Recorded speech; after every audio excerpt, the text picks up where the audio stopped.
Le thème de cette conférence est « Terre, vie, patrimoine d'un monde précaire vers un avenir prospère ». De nombreux ateliers, conférences et rencontres interentreprises ont été organisées. Quelques 2000 participants se sont rassemblés à la COP 15 pour tenter d'agir concrètement face à la dégradation effrénée des terres et ses conséquences néfastes pour la biodiversité et les populations. La cérémonie d'ouverture a été présidée par le président ivoirien Alassane Ouattara, qui a salué le choix du thème de cette COP 15. Dans le prolongement de la COP 14, la COP 15 doit résolument être celle de l'action, du partenariat et de la solidarité de la communauté internationale avec les populations et les régions en détresse.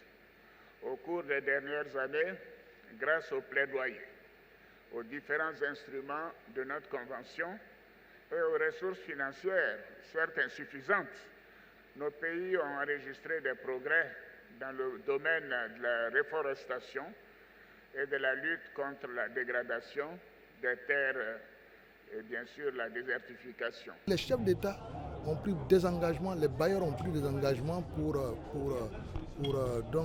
contribuer à la mise en œuvre donc, de ce Legacy Programme. Mais c'est un Legacy Programme, même si c'est Abidjan Legacy Programme, mais il adresse toute la question donc, de restauration de terre. Et lorsque vous adressez, donc, vous gérez donc, une partie de la terre, ça a un impact véritable donc, sur le monde entier. C'est pour cela, ce n'est pas un programme uniquement pour la Côte d'Ivoire. Chaque pays, c'est un modèle. Et donc chaque pays donc, peut s'inspirer donc, de ce modèle pour adapter donc, à la situation de ce pays.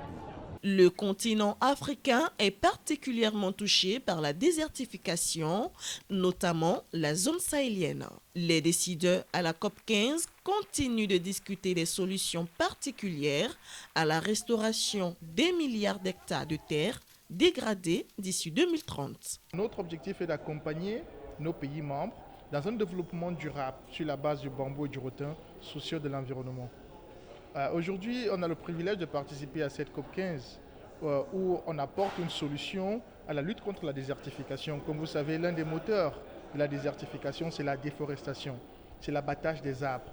Aujourd'hui, on a pu développer des techniques où on permet à nos pays de pouvoir planter le bambou pour pouvoir substituer la pression sur la forêt. La COP 15 d'Abidjan est aussi l'occasion pour les ministres, les délégués et les experts de partager ce qui se passe dans leur pays et secteurs respectifs et de plaider pour le financement, la politique et le soutien prioritaire pour lutter contre la dégradation des terres sur leur propre territoire.